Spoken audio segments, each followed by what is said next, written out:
Can you guys hear me?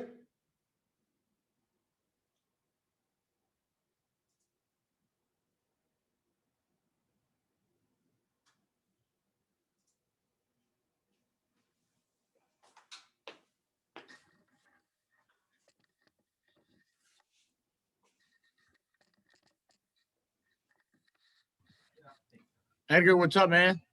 What's up, guys?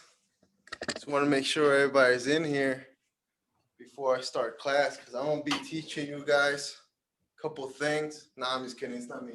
I'm gonna play a video real quick. It's going to be a video for you guys. All right, bet. I wish I could teach you guys, but One day. yeah, one day I'll teach you something. All right, so we got everybody here. It's just you three, right? Yeah, it should be. All right, cool. So Angel's here, right? Angel, you ready to take some notes?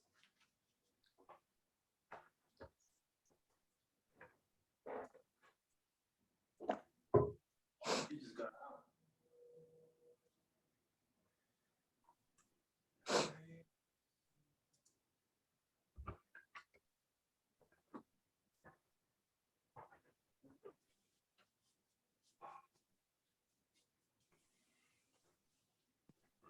Yo, can you hear me now, Edgar? Yes, we can, sir. There we go. It was tweaking at first. All right, so it's gonna be a video, and this one is gonna be with Drew. Okay. Cool. So, all right, cool. Let me see. You can see it from my screen here. Let's see. There you go.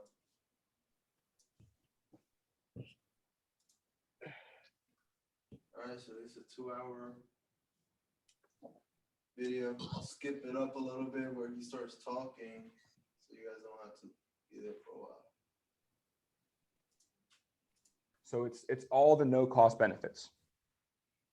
Enjoyed yesterday's meeting, and part of it was because we get to kind of like, you know, all the trainees get together and feel like we're on the same team, and then we're motivating each other. I really like that about us last time that and then we set up, thanks to Gina, that we set up the Meet Me, is it? Yeah, so that was really good. Group me, yeah, it was Group nice. me, yeah.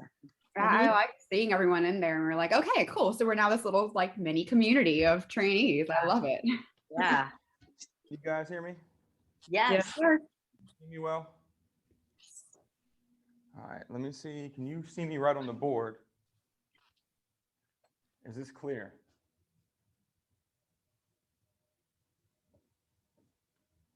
Yes. Very Okay. nice, Smiley. Okay. All right, guys. So I want to introduce myself first. My name is Drew. I'm one of our GAs. I've been with American Income for 5 years now. Started back in Pittsburgh with everybody there. Moved out here when we first started the agency. And today, what we're going to be doing in training is a lot of like knowledge-based stuff. So it's all the no-cost benefits. All right, we're going to break down every single one of them, you know, kind of explain how to present them and what we're trying to get from them, if that makes sense. All right. So the first thing about the no-cost benefits is that you're not going to get paid for dropping off child safety kits or will kits. Okay. Want to put that out there first off. Don't be a no-cost delivery person. What I mean by that is you're there for a reason. You're there to help them with their permanent benefits, right? The no-cost benefits that are associated with our company are there because we don't advertise, right? They're there to build trust in our company and to build up our company, right? So the main reason why the child safety kits exist is because we work with the police and teachers unions, right? So the real thing I'm getting at to start there is just, guys, make sure that when you are presenting the no cost benefits that you're doing them in a way that's going to benefit you and benefit them, right?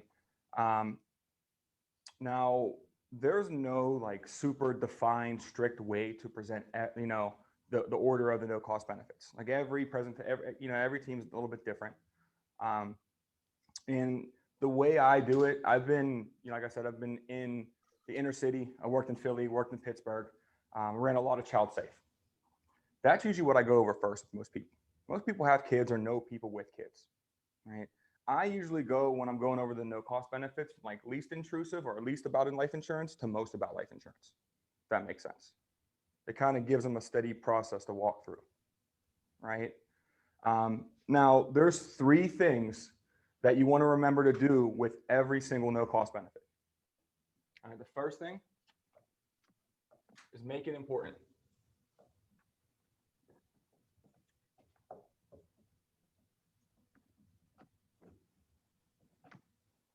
Using facts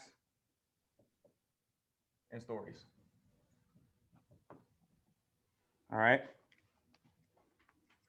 The second thing, and I know I'm in the way, but I'll get out of the way in a second. The second thing is to explain how it works.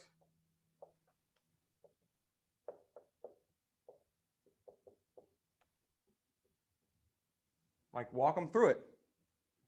All right. And then the third thing you're going to do is collect referrals.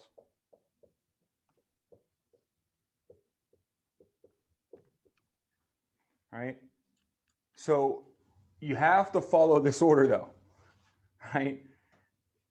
There's a lot of reasons why you don't get referrals. One of the big ones is because you don't make it important to them. All right. Or they don't understand how it works. So if you don't have these first 2, you're never going to collect any referrals. All right. It just makes sense. All right. So I'm going to kind of every single one of the no cost benefits for you guys. I'm going to walk you through how it works and then kind of explain how I explain it. All right. So, and then we're going to do a kind of a big thing on the child safe referrals.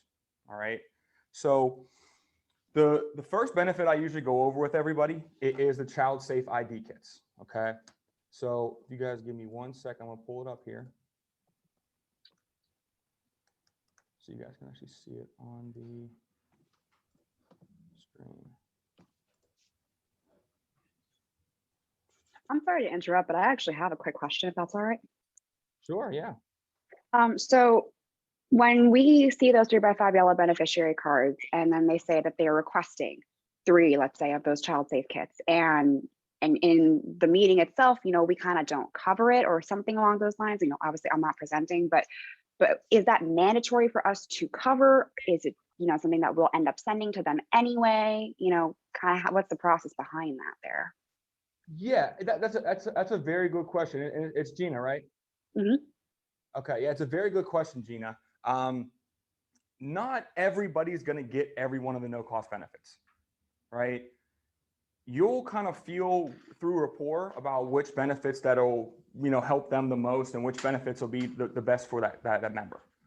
So like if you're sitting down with like a 68-year-old retired guy and he's single and he's by himself, doesn't have much family, like I wouldn't waste my breath going over the child safety kits. You know what I mean? Like he has no need for it. He's not going to see a need in it, right? But you'll get to that point in your career and you'll get that feeling, right? Now I usually go through it every time, no matter what. Just because you just never know what people have friends with kids or they have stepkids or grandkids or something like that. But for instance, just to kind of answer your question,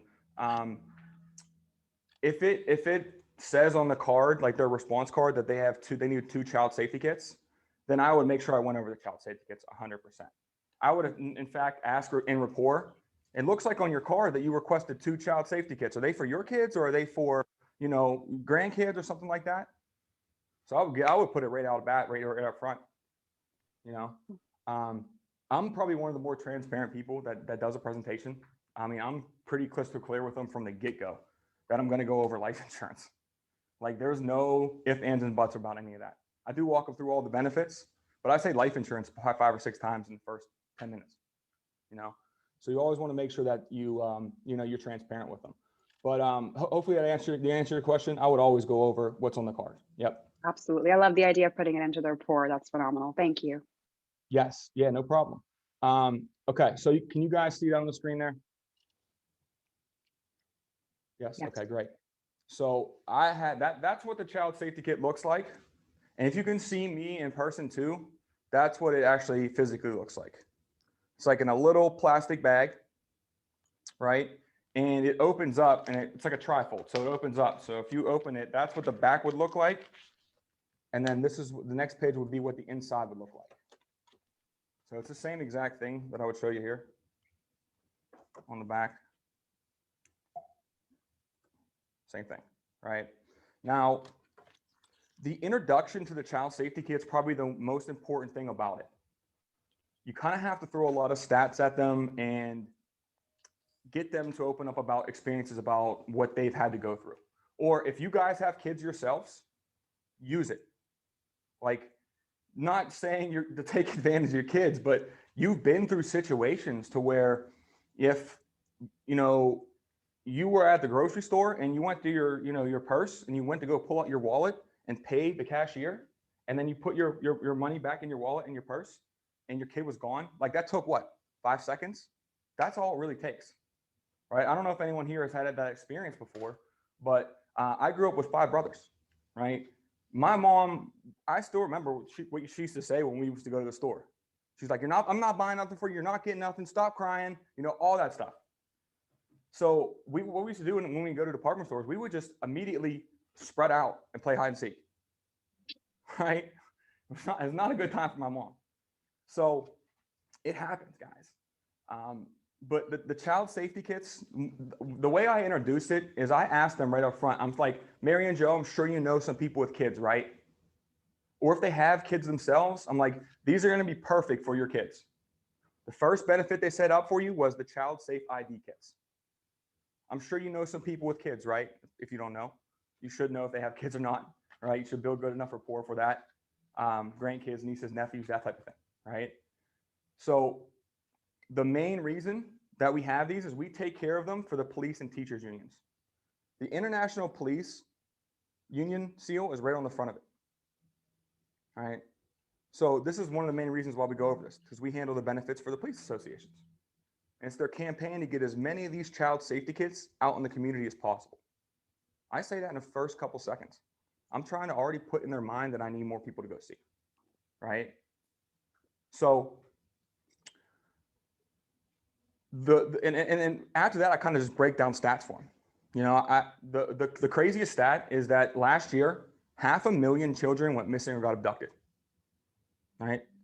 Out of those 500,000, if those kids don't come home in the first 24 hours, 93% of the time they don't come home at all,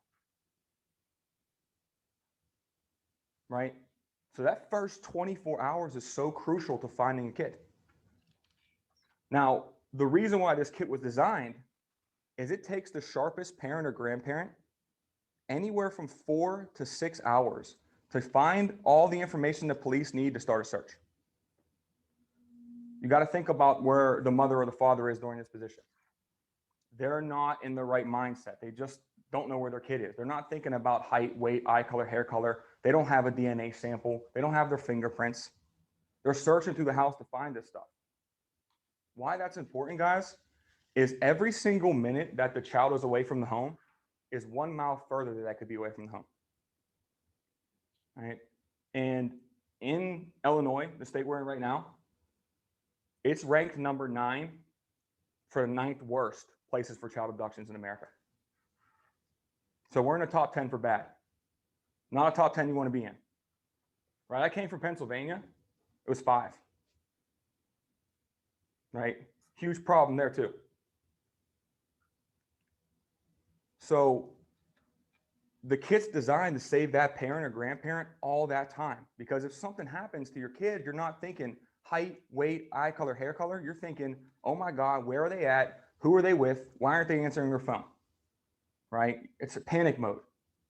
I don't know if you guys are parents, but like I have nieces and nephews, and I lost my little nephew before. I'm not happy to say that, right? I lost him for like 2 seconds.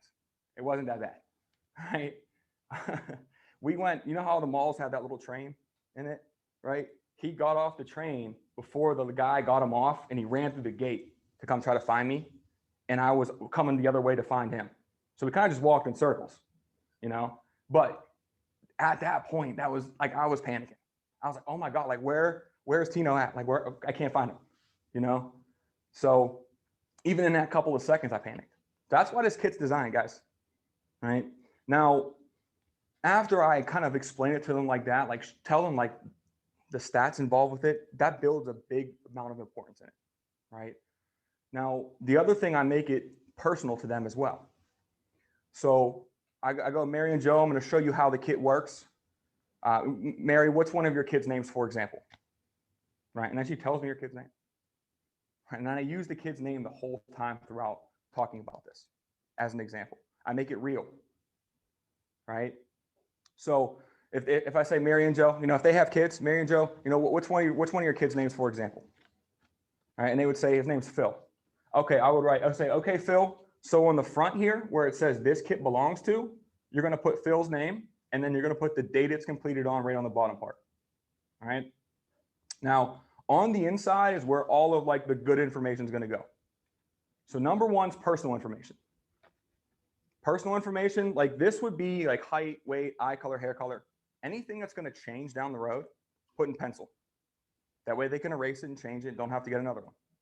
Anything that's going to be permanent, put in pen. You know, like birth date, name, social, blood type, medications, that type of thing. All right. Now, physical description is number two.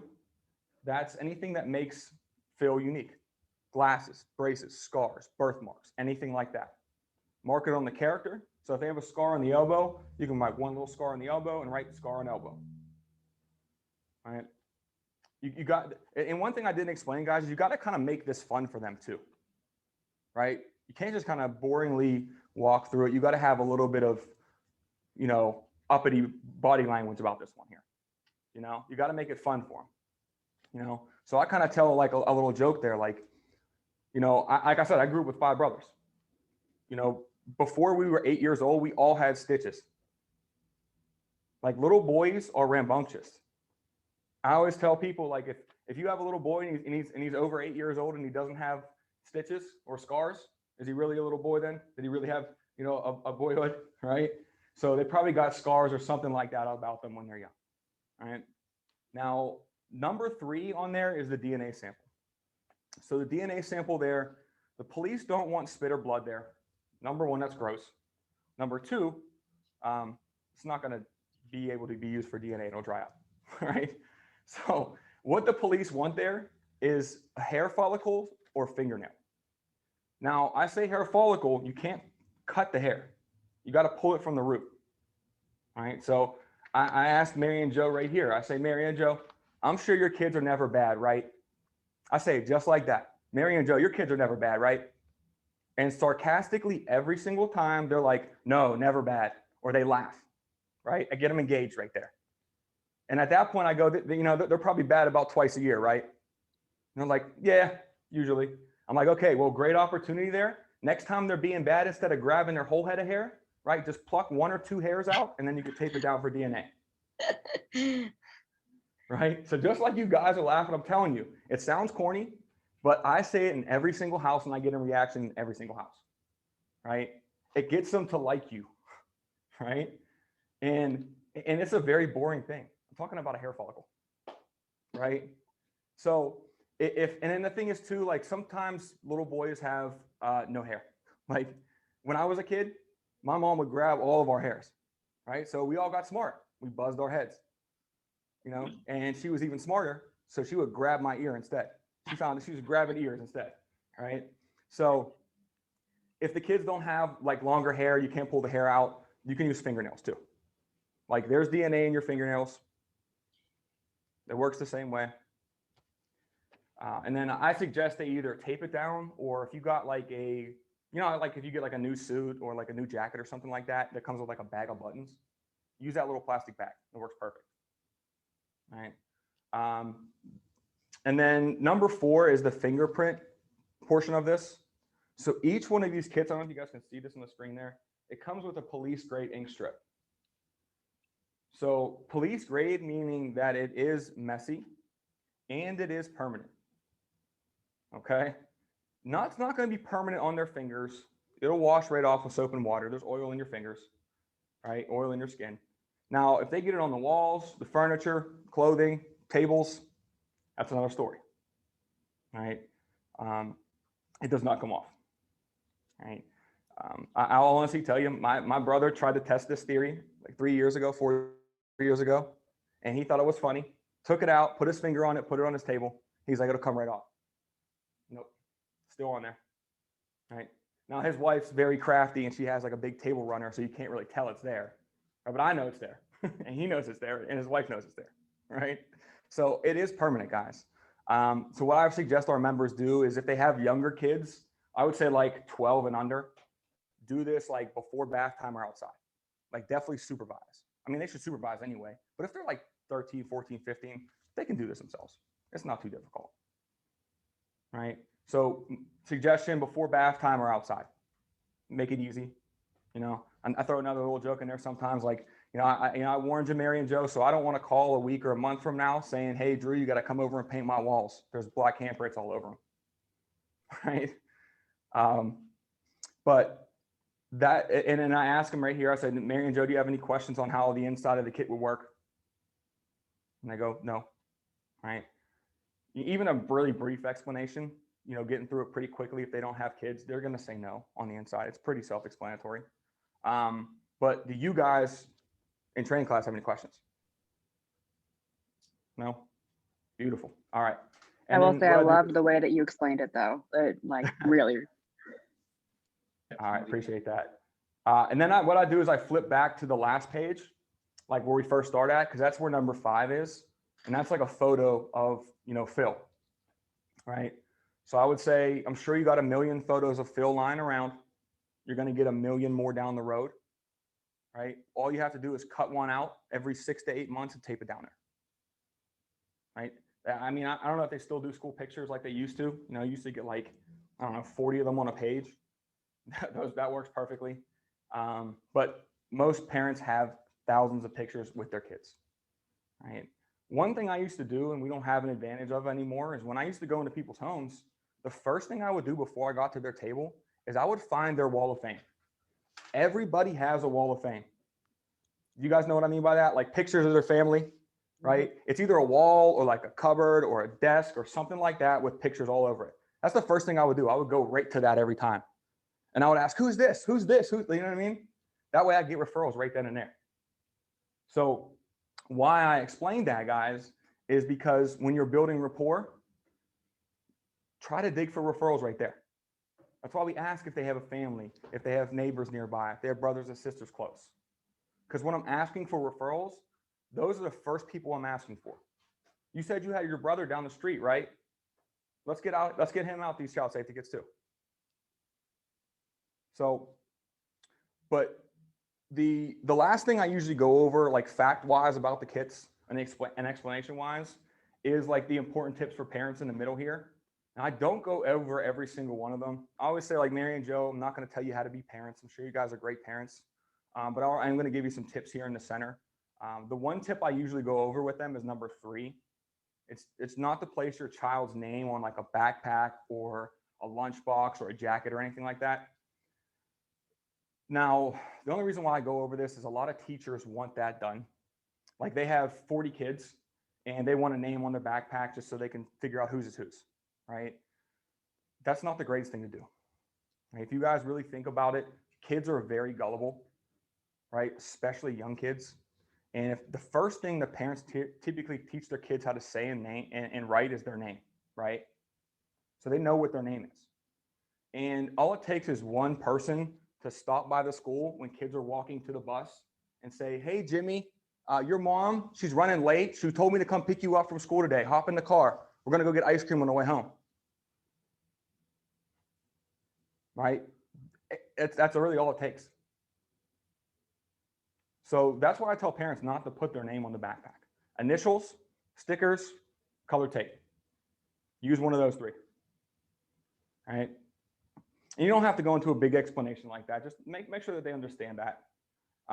You can if you want. Now, the other thing too is collecting referrals. So we've made it important to them, gave them some facts and stats, explained how it works, right? The last thing about explaining how it works is I ask them, I say, Mary and Joe, now what you're going to do with this is you're not going to send this into us because we don't need this. What you're going to do when you get it is you're actually going to fill it out and keep it in a safe location. Now, what they suggest is that you keep it in like the freezer or like a lockbox or a safe, right? So, and they go, freezer? Why the freezer, right? Even if they don't say freezer, you're going to say, you're going to keep it in the freezer because number one, if the house burns down, the freezer and the fridge are still there usually, right?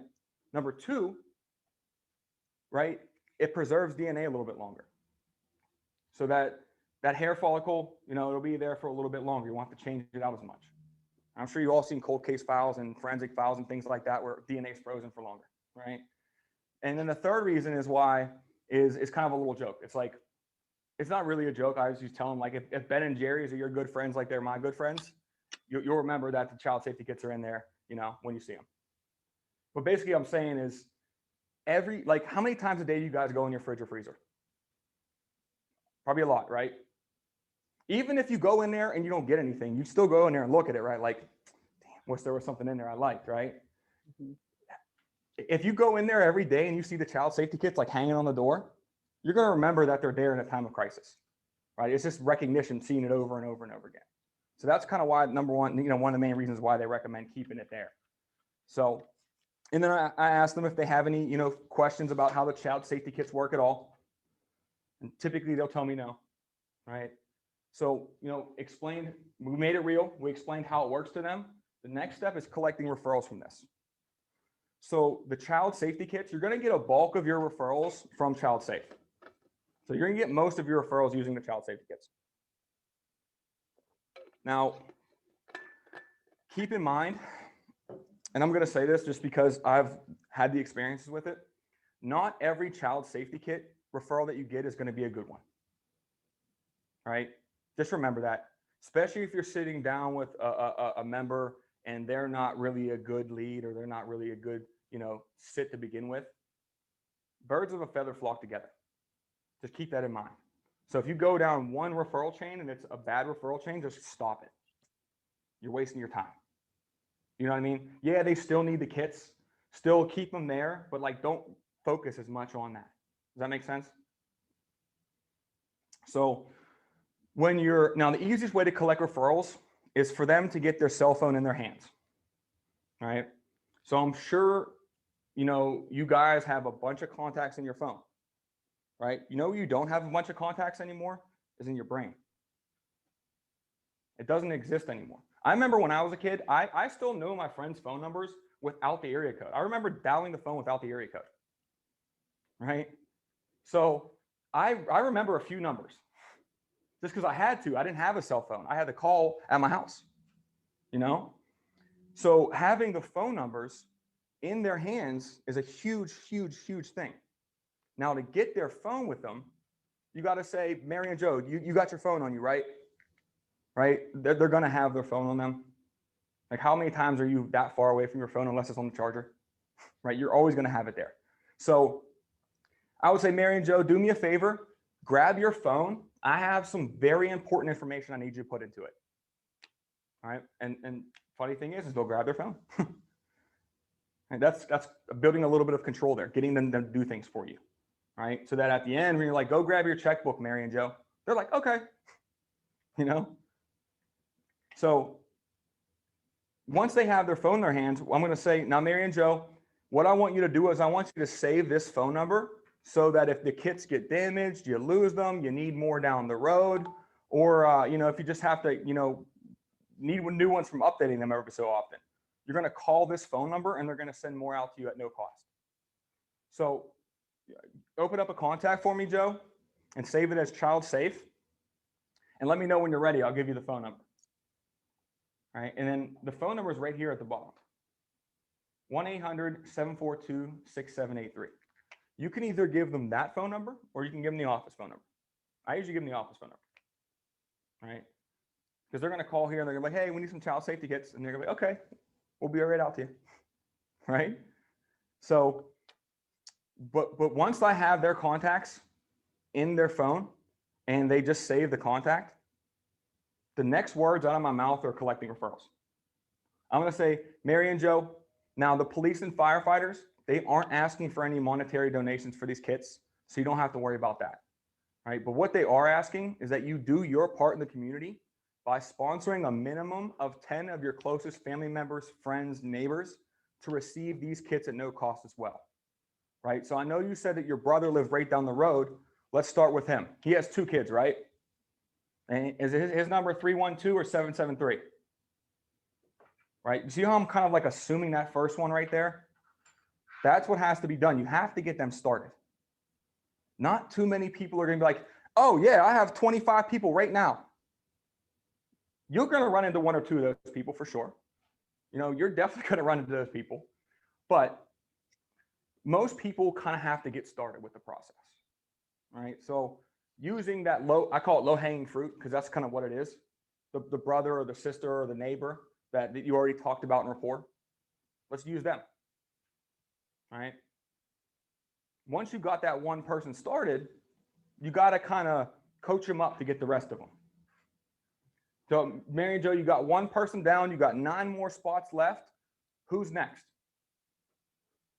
All right. You're doing great so far. You got 4 spots, you got 4 spots filled out. You got, 6 more to go. Who else do you want to make sure gets these kits out to? Who's next? So coaching them up through it, right? Now, a lot of people are going to be like, oh, I don't even know anybody off the top of my head, right? I love when people say that, because what I say after that gets them to get their phone and go through the contacts almost every time. I say, yeah. I mean, it is tough off the top of your head to grab some, to think of people. But good thing is, you got all your contacts in your phone, and actually what they recommend, what the police and firefighters recommend so that we don't miss anybody is for you to actually go into your contacts and go from A to Z. That way we can make sure we get them out to everybody in the community. And they're like, oh, okay. All right. They usually just open their phone up right then and there, and they give you some names. Now, some people don't feel comfortable giving you names and numbers. You're going to run into that as well. So a lot of the time, though, it's because you didn't build enough rapport. They don't like you enough. They don't trust you enough to just give you people's names. All right. Most of the time, it comes down to the rapport you build with them. Other times, it'll come down to not making it important enough to them. They don't see a need for it. All right. So on the opposite side of that, though, guys, is if you're going through the child safety kits and they're like, you're running into some people that don't have families or kind of loners and kind of just go to work, come back and, take care of that, then I wouldn't press them too much on getting child safe referrals. I'm not going to spend 5 minutes with them trying to get referrals out of them. I'm going to just keep it pushing. Right. So, but the one kind of way to get people to open up about referrals is using what's called the feel, felt, found method. All right, so feel, felt, found. And you can use this for a lot of things. It's not just referrals. So I usually say, now, I would usually use this after someone told me they, didn't feel comfortable giving people's names out or they want to talk to them first. I would respond with that. I would say, yes, Mary and Joe, I understand, how you feel about that, right? I understand how you feel. You don't want to give those people, you don't want to give their names out. I get that. I understand how you feel, right? And I would also say, Mary and Joe, keep in mind, you're not the only member that's ever felt that way either, right? So first thing, I'm empathizing with them, getting with them level, and then I'm including them with other people. You're not the only person, not the only family to ever feel that way. But, what we actually found out through, the Child Safe program is, the most effective way to get these child safety kits into the hands of the parents that need them the most is for parents to sponsor other parents they know to receive them at no cost. So, I'm sure a couple people that need them. Like I said, the best way the company found to get those child safety kits into the parents' hands is for you to actually, go through your phone, A through Z, and see who we can get these out to. All right. So feel, felt, found. Does that make sense to you guys? All right. And then, I mean, the other thing too, after referrals here, now I'm spending a lot of time on the child safe referrals. And keep in mind when you're in the presentation, all of the no cost benefits should take 10 to 15 minutes. They shouldn't take an hour. Unless if you're collecting a lot of referrals and they're giving you names, I'll take those all day. I'll sit there all day and collect names, right? Because it's making my job easier. That's less people I got to worry about calling on call night, you know? Question? Yeah. So with these referrals, does that mean that when they give you the phone number and their information that you end up calling them saying that you need to give them a child safety kit, and then do we try to present to them as well? Yeah. So what they enroll them into, or what they sponsor them into, is the child safe program. So it comes with the child safety kits, the family information guide, and then we go over the needs analysis with them. Yep. Okay. The So- whole thing. Even if they're not in the union, are we still trying to like get them this insurance? Yeah. That's the great thing about it, is because they were sponsored in by a member or a union member, they get the same Oh. access to the benefits that the union member gets without having to pay union dues. Okay, I That's huge. understand. That's a great little loophole. Yeah. Right. Okay, So I get it. like if Mary is in a union and she's got 10 friends that aren't in the union and a lot of them have kids, she can sponsor them all in to get the union benefits. Okay, Right. gotcha. Yeah. Very, very good question. Okay. So now, do you guys have any other questions on the child safe at all?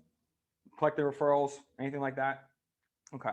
Last thing I'm going to say about referrals here is, like, let's say that they gave you, 5 referrals, 10 referrals. Let's just say 10, right? What I would say at that point, I would say, Mary and Joe, I'm gonna give you my promise. I'm gonna do my best to get these child safety kits out to everybody that you sponsored.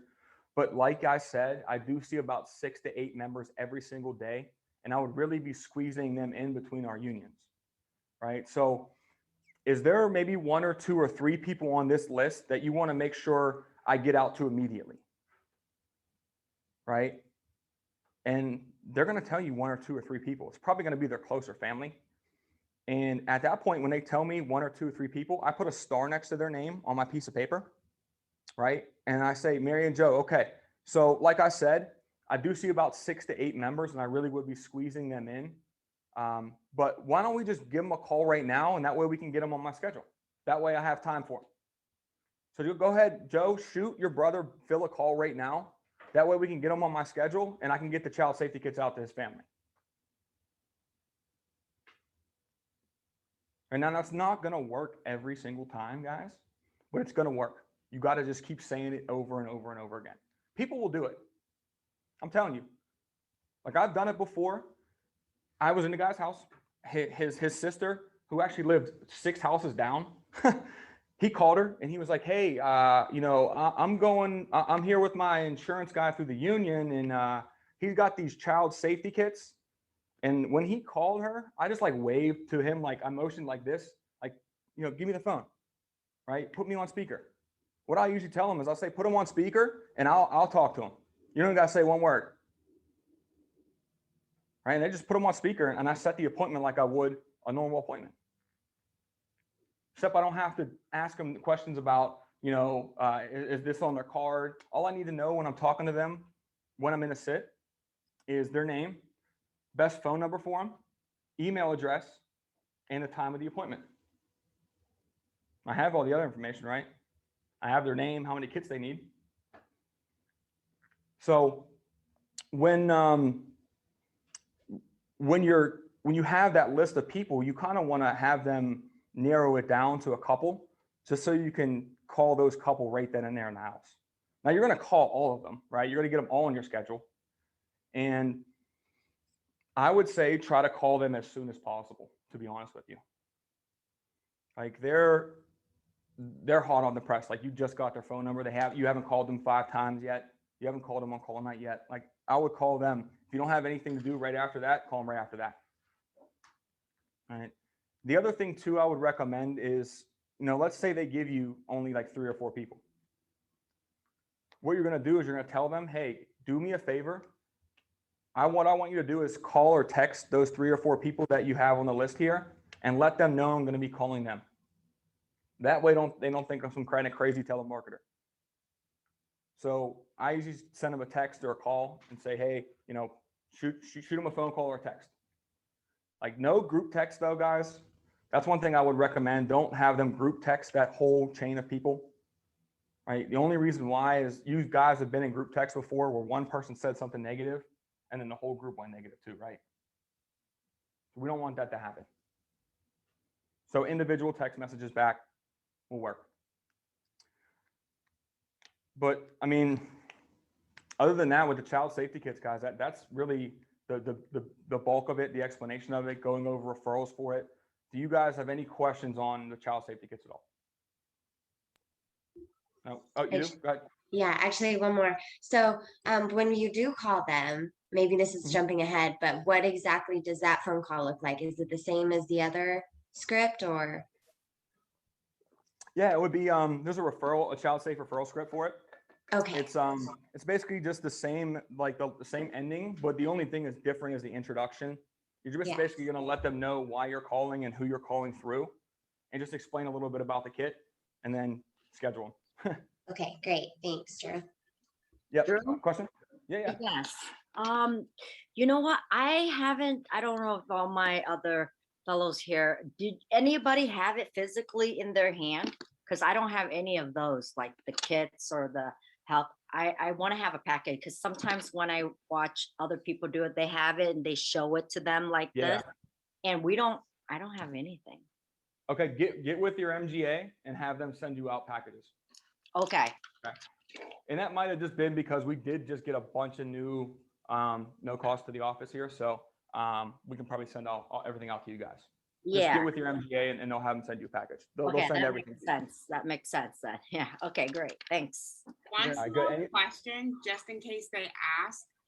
Whenever we give them that number for any extra child safe kits they need, are they going to have to pay for that, or is that going to also be free when they get a new one? Yeah, when they get new ones, it comes at no cost. Okay. Yep. They'll just call that number and they'll talk to somebody and they'll send them out in the mail. Pretty simple. Hey, Drew. Yeah. How did you word that joke that you threw in there, like about the Ben and Jerry's? Because that was good. That was awesome. I would say, and the third reason why you keep it in the fridge is, if Ben and Jerry's are your good friends like they are mine, you're going to be in there every day and you'll see the child safety kits. Gotcha. You like ice cream, huh, Ben? Yeah, it's all right. I just like how he said that. It was like, for sure. My style for sure. I'm messing with you. Hey, Drew, I got a question. What happens to be the office's number? I know you said we could kind of, have them call the office instead, but what exactly is that number? I don't have it on me. I will, as soon as we get done, I'll put it in the group. I have it on my business card. I don't have my cards on me. It's like 224. I'll give it to you in a second. Thank you. Here, I can find it. While we're waiting on that, Talia, I actually have something for you. Hold on. Come here. Yeah. Oh. Oh, Who's our little buddy there? This is Lexi. Oh, so cute. I'm actually at home today. So she is Australian Shepherd, that's right. Border Collie, Labrador, and Boxer mix. Oh my goodness. Hang on. So cute. Yeah. So you showed us our dog, and I was like, next time I'm home, I gotta pull Lexi up. You guys ready for the phone number? Yes, sir. All right, it's 224 361 3270. 224-361-3270. Correct. Thank you, sir. Appreciate it. And that's our office there in the plane, correct? Correct. Yep. All right. Anybody else? Any questions on the child safety kits? All right, good. Anybody here? No? Ladies? Okay. No, you're good. All right. So the next benefit, and that's kind of how I transition. I would just say the next benefit they have set up for you. I don't say the next benefit I'm going to go over with you. I say the next benefit they have set up for you. So I put it all on the system, the unions, not me. All right. So the next benefit that they have set up for you is the AIL Plus card. Right. So this replaced our AIL discount card before, the health services card. This just came out in August of last year. So it's still relatively new. And they spent the last about 3 to 5 years, probably about the last 3 years, and a couple $1 million developing this card just to make it better for our members. Right now, I remember when I first started, the health services card was probably like anywhere from 10 to 20% on discounts on things. This discount card blows that out of the water. There's things like 85% free on here. Right now, I want to explain to you guys how the card works. So it works with union buying power. Do you guys know what union buying power is? No? Okay. Or you no, buy no in worries. bulk, the cheaper price you get. I gotcha.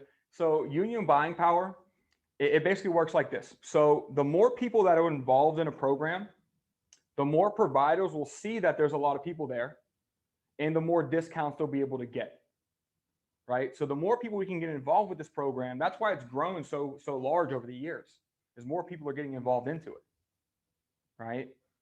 So with the discount card itself, it used to be a physical card. They used to get like a physical card in a package, and they would keep it on them. It was great just because they could use it anywhere. But a lot of people were either losing the card or not using it. So the company designed it so that now it's an app on your phone. Easier. Everyone has their phones, right? So when I go over and that was just kind of a brief explanation for you guys about like how it came about and what it is. The way I explain it to them is I say your AIL Plus discount card, I always give them ownership of it. Your AIL Plus discount card, the way it works is it'll save you money on top of things at the pharmacy, the chiropractor, the optometrist, the dentist, right? The one thing I always point out to them every single time is the fact that this is not insurance. I like even circle it on the screen usually for them. You know, I tell them like, this is not insurance. This is not going to replace your current health insurance. So like, don't cancel your current health insurance through Aetna or whatever you have, right? What this is designed to do is work above and beyond that. So it takes care of anything you pay out of pocket for. So after I tell them that, after I tell them, you know, it takes care of anything you pay out of pocket for, the next slide I have, I usually go over with them, and it breaks down the discounts. So it has discounts on the pharmacy. You can see 10 to 85% at the pharmacy. Now, the reason why I kind of go over this part here is I kind of want to take a little look into what their health looks like. I don't know much about their health right now. They're on screen. I can't really see them. You know, that's another disadvantage of being on Zoom. Like when I'm in the house with somebody, I get to walk in their kitchen. I get to look around their house. I get to see how they live, you know. But when I'm not there, I have to ask questions. All right. So the one question I ask is I say, Mary and Joe, now, do you guys take any prescription medications? And if they go, yeah, we take a few. I'm like, okay, this could help you save some money. You know, it works at, you know, CVS, Rite Aid, Walgreens, Target, all the big name pharmacies it works at. The main one it doesn't work at, guys, is Walmart. Right? Walmart's notoriously anti-union, right? And we're a union-based company. We're in the union, like we're office professionals, local 277, right? So Walmart does not accept this card. A lot of people do go to Walmart though for their pharmacy because they're a little bit cheaper. So the good thing is they can go to CVS, Rite Aid, Walgreens. Like those are union companies, guys. I don't know if you knew that or not. All right. So the reason I'm asking that though is I want to see what their health looks like. If they tell me, yeah, we take a lot of medications, I'm like, okay, underwriting is going to be a little bit rough on this one here, you know? But if they're like, no, I don't take any medications, I'm like, okay, great. That's good. Let's go, you know? And then another thing I usually go over with is glasses, because I can physically see them wearing glasses. eyewear glasses, so I always tie it into it, right? And I actually saved money on these glasses. The ones I have on my face right now, I use the old discount card. I saved $53. $53 and I have to pay for my glasses. So I didn't pay a single dime for that card. That's the way this works too. If they can take money right off the top, they do it. Right? And it's glasses coast to coast, which is huge. It used to just be certain like optometrists, like America's Best, Sears Optical, Target Optical, that type of thing. Now it's coast to coast. It's great. All right. Other thing I talk to people about. You got a question? Oh no, it's even say laser surgery. I mean, this is actually the first time I've seen this part. So it even say laser surgery. Oh, that's interesting. Mm-hmm. Yeah, I still don't trust that. I still don't trust that yet, so I'm not going to go that route. Oh, okay. Is that laser eye surgery or is it? Yeah. Yeah. This everything in this little like dark gray category is all for optometry. Okay. So I mean, like a lot of people got eye issues. Like I've had bad eyes since I was 12. Now and I can see them on the screen. Like I would say, you know, just like you're wearing glasses, Joe, I wear glasses too. Do you pay any money out of your pocket for your glasses? And I'll be like, hell yeah, I do. I go, well, you could save some money, right? Who's like, you'll be surprised how many times that you'll sit down with somebody and they'll be like, I was thinking about getting new glasses. I'm like, well, good thing we got this discount card for you. How about that? Right? But someone had a question?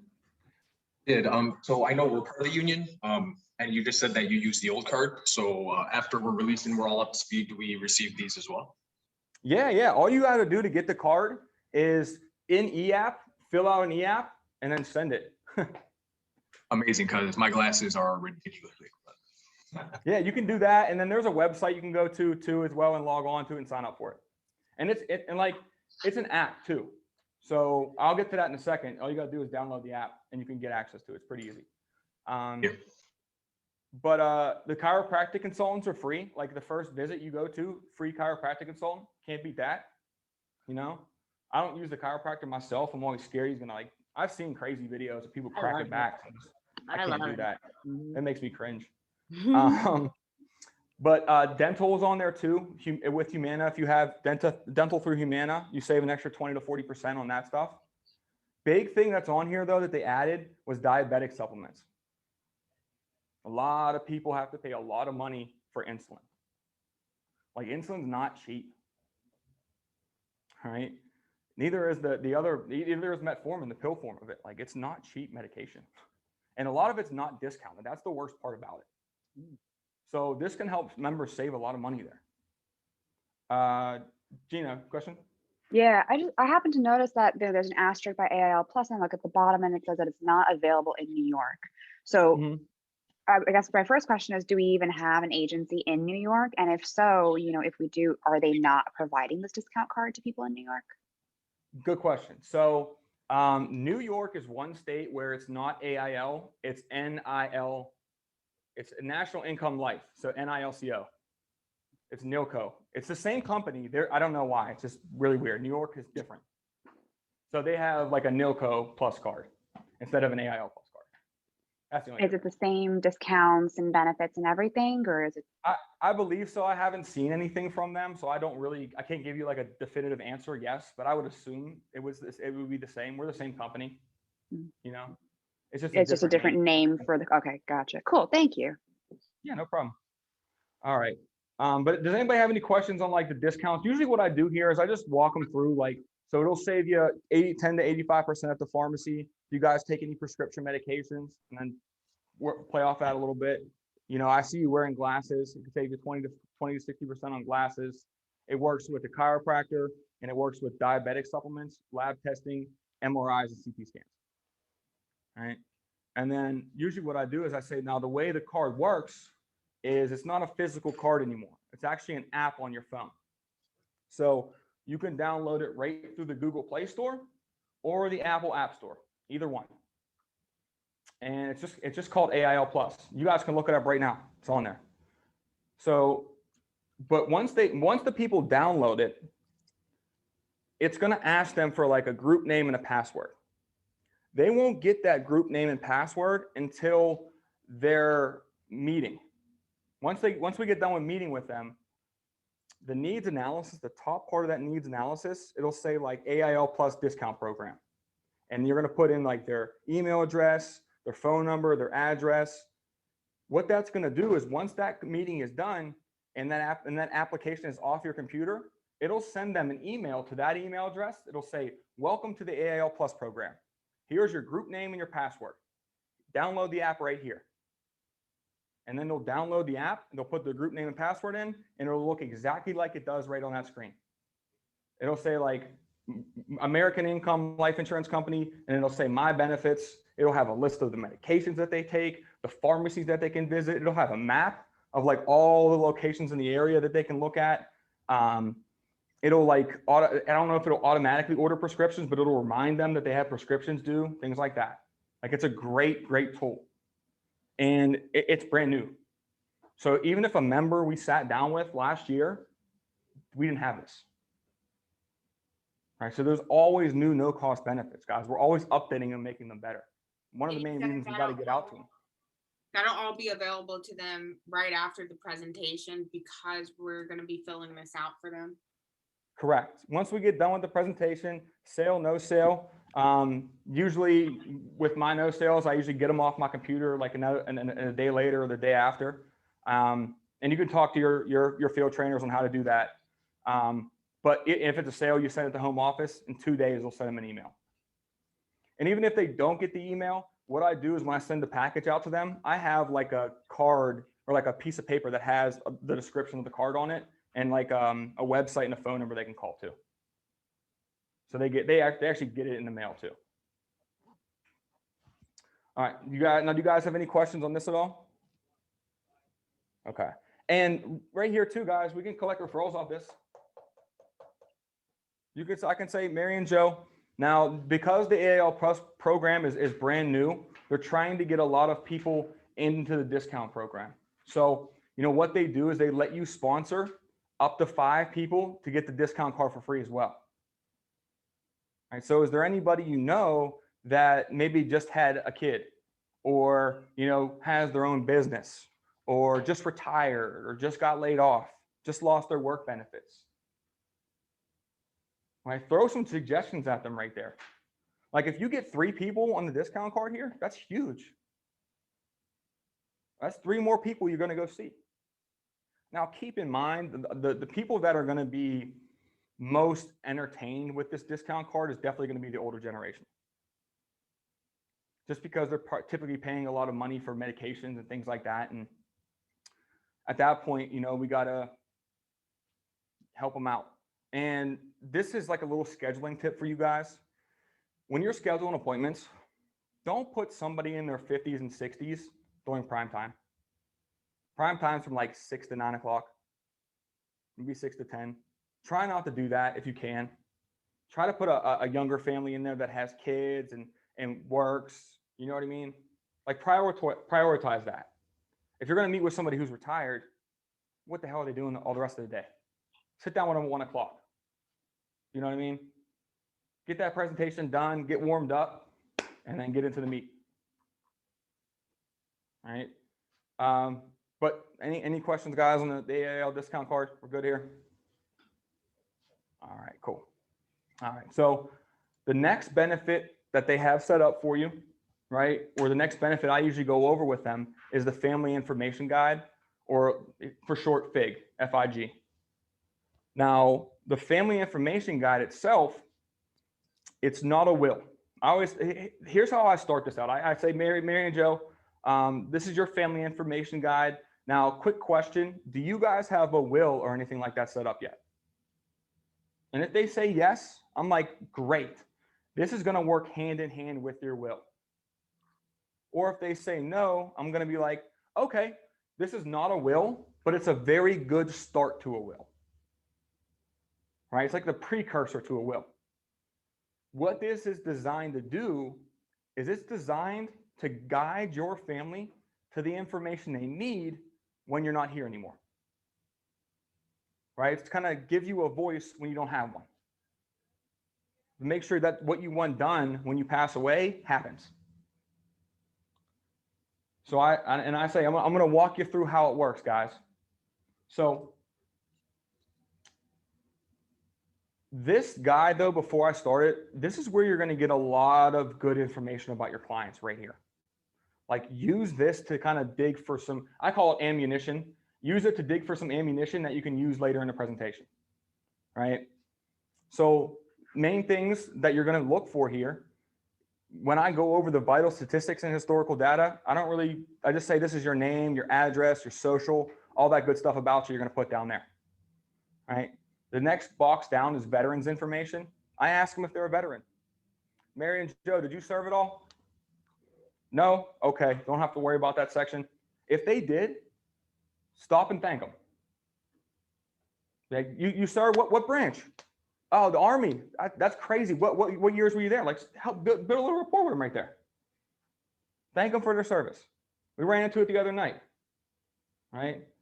We talked to this guy for like 5 minutes on what he did in the Army, only because the girl I'm with, her dad was in the Army as well.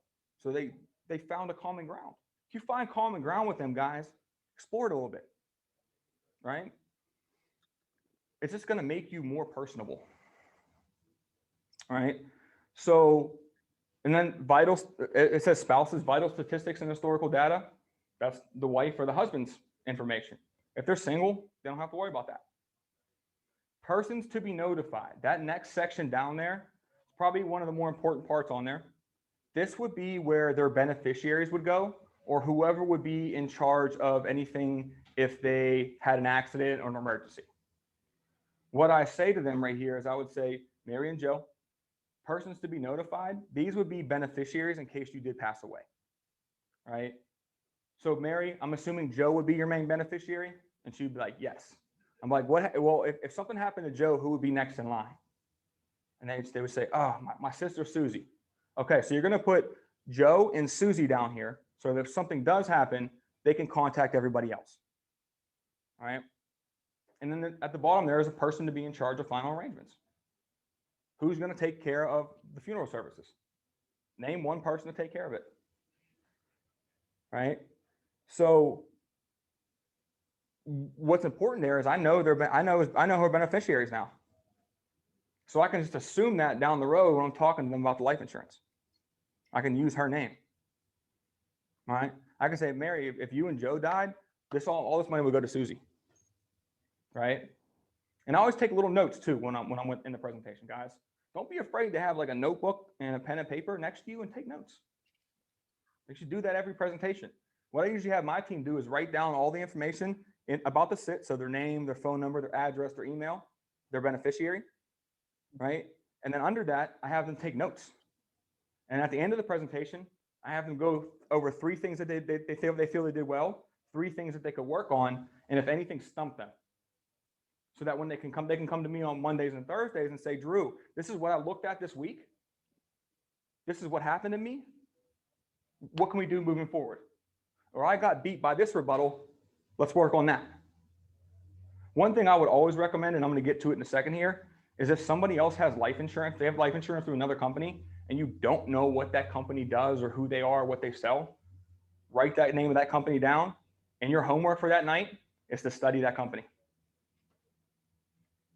You can Google. I've fallen asleep many nights on my phone like this, Googling life insurance companies. Right? So the next section down, though, is where they would put a will if they have one. So Mary and Joe, you mentioned you didn't have a will. When you do get one drawn up, put your attorney, your executor, and then where the papers are on file at. If they do have a will, okay, it's great that you have a will. This is where we're going to mark down where it's at, who the executor is, and who your attorney is. Now, the next section down is by far the most important section on here. If you guys don't go over anything, but go over the estate information, you'll be okay. Okay. Now, the estate information is also where you're going to find out a lot of the good information that you need in the presentation. I would say, Mary and Joe, the estate information is probably the most important section on here. All right. Now, this is where all of your life insurance is going to go. And I would say, Mary and Joe, the reason why this is important is because just alone last year, $1.6 billion of life insurance went unclaimed. And I'll say, that's a lot of money, right? And they go, yeah, that's crazy.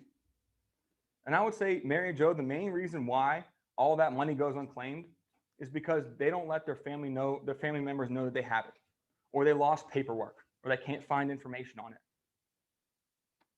So what we designed here is a spot where you can put all that information. Now, this part right here, I use to dig for life insurance about them. I ask them one important question. I say, Mary and Joe, do you have any permanent life insurance in force right now? Mary and Joe, do you have any permanent life insurance in force right now? And they can answer this in kind of three ways, right? They can say, yes, I have life insurance, right? And you're going to ask them there. You're going to be like, okay, now do you have it through work or do you have it outside of work? They might even just say, yeah, I have life insurance through work, right? If they have life insurance and it's through work, once again, let them know, okay, what you're going to do with work coverage is you see down here, it says group coverage, hospital, medical. You're going to put the company you have it through, the policy number, and then there's no spot for an amount, right? Because once again, once you quit, fire, retire, all your benefits from work go away, right? And they're gonna be like, oh yeah, that's right. Right? So if they do have work coverage, make sure you mention to them that, you know, it's great that you have that work coverage, but just keep in mind, once you do quit, fire, retire, it will go away. Right? So that's one way they can answer. They can say, yes, I got coverage through work. And your response there, great, you have the coverage, put it down, company, policy number, and then no amount, because once you quit, fire, retire, it goes away. They can also say, yes, I have life insurance and it's outside work. All right, so yes, I have permanent coverage. At that point, I'm like, okay, great. Who do you have it through, for example? And they'll be like, oh, we have State Farm. I'm like, okay, perfect. So what you're going to do is you're going to write State Farm, the policy number, and then the amount. That way, if something happens, all your family has to do is call one company, give them the policy number, and they can issue that amount to your family really quickly. Right? What I want them to do is tell me who they have the life insurance through right there. Because I've been doing this for a while. I know which companies sell which policies. Right? So, you know, just to give you guys like a quick example, if they say like, oh, I got Primerica. Right? If you guys ever hear the word Primerica, know it equals term. Every time. They do not do whole life. This will be an easy one. Right? So if they have Primerica, I'm not going to be right here. I'm not going to be like, oh, Primerica, that's term. We should get that replaced. Right? I do not go into their life insurance at this section. I'm not the expert in their eyes yet. Does that make sense? All I want to do is just get a little bit of ammunition that I can use down the road. When I'm explaining term and whole and I'm breaking down their current policies, that's when I'm going to break that out.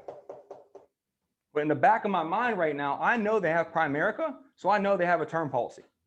So I'm keeping that up back here, right? So what you want, and this is where I said take those notes at, because if you hear a company you don't know, like there was one the other day that I didn't know, and I swear on my life, like I never heard of them because it's an Illinois company.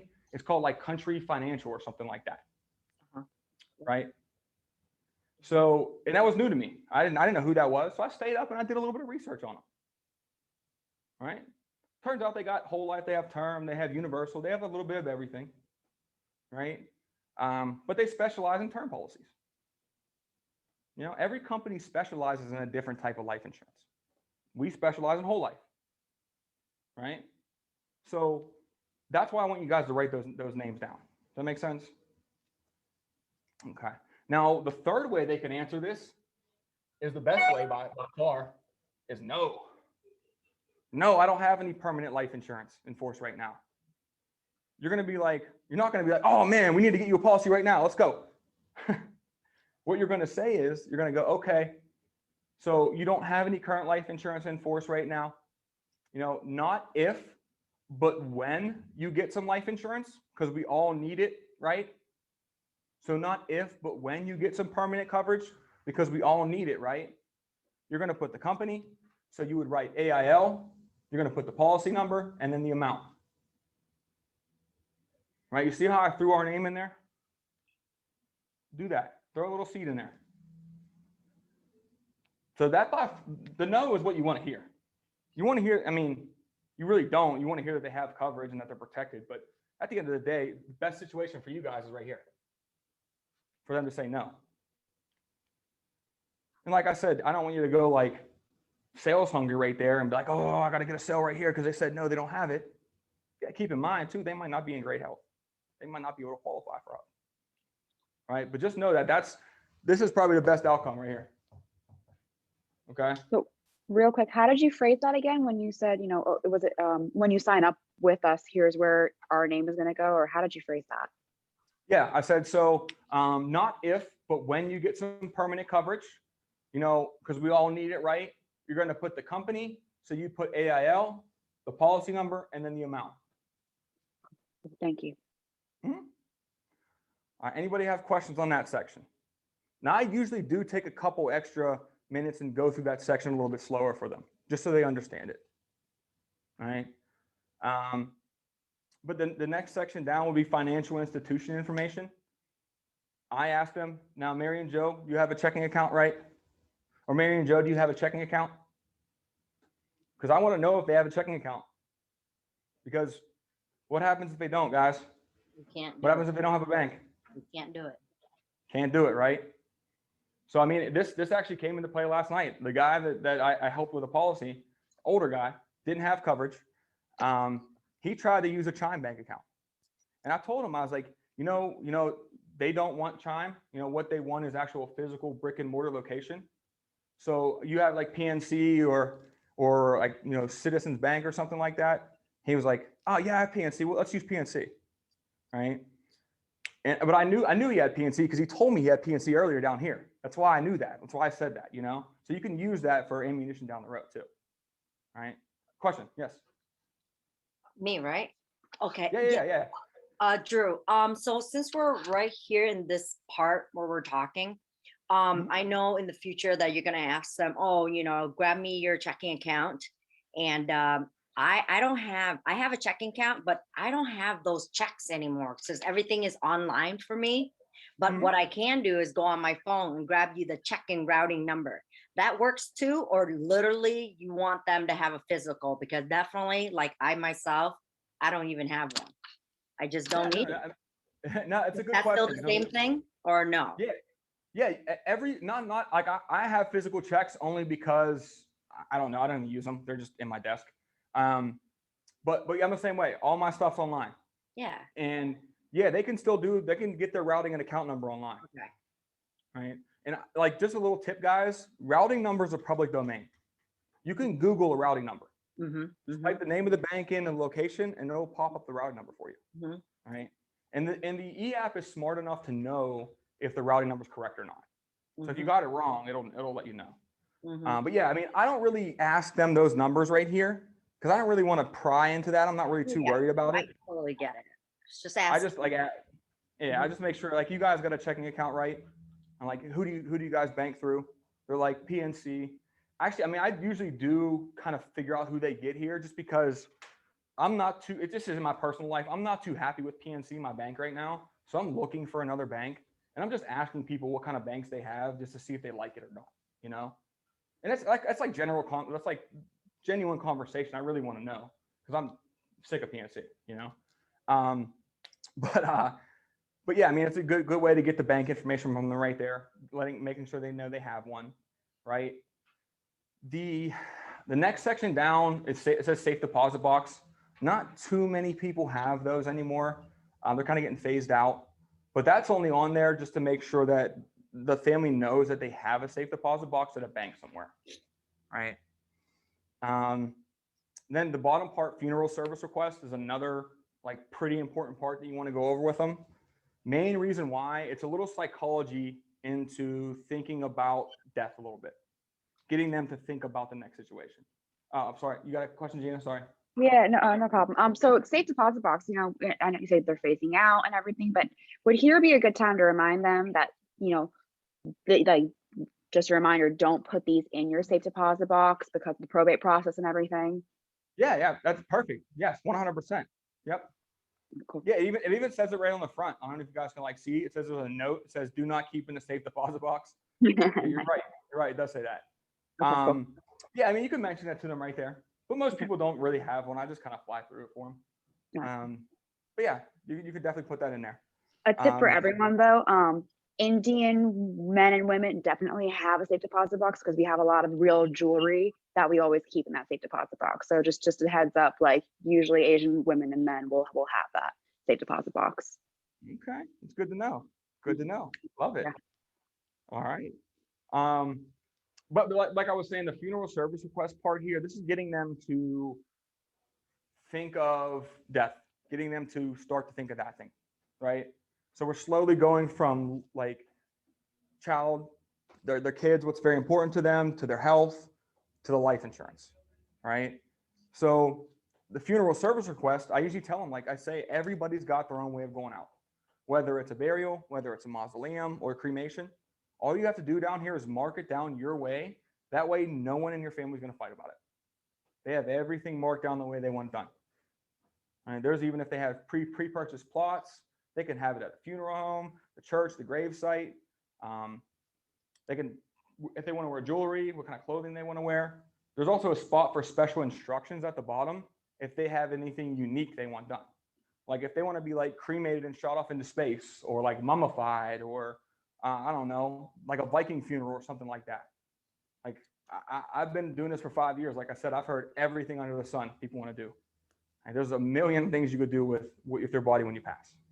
So if they have anything unique they want done, they'll put it down there. And usually if they do have something unique, they'll tell you. They'll tell you some quirky things. You guys will hear some funny things, right? What's the weirdest thing you've ever heard? So I used to work in West Virginia a lot. And if anyone's from Pennsylvania, you know West Virginia. So it's a different breed of people down there. Not to say that I don't love them. My dad's from West Virginia. I went to school at WVU. I love West Virginia. I lived there for 2 years. But it's a different atmosphere. It's a different type of people. And I remember very distinctly going to this guy's house, and their father just passed away. And he was a huge Harley fan, right? Owned a couple Harleys, all the gear, everything. They ended up taxidermying him to the Harley in the funeral home. What? That's the weirdest thing I've ever heard. What? Yeah. Really? Oh my God, I can't imagine. That's one of the weirdest things I've ever heard. That is next level for sure. Yeah. Wow. Yeah.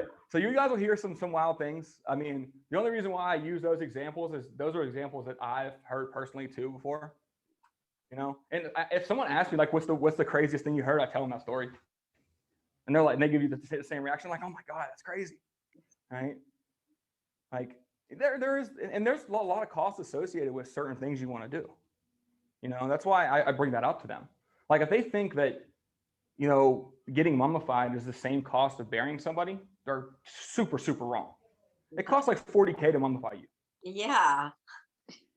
You know, so you can joke with them a little bit there, but at the end of the day, I kind of want to just figure out what they want done. If they have anything crazy or unique they want done, just so I can show them when I'm explaining the benefits that they might need a little bit more for this, you know?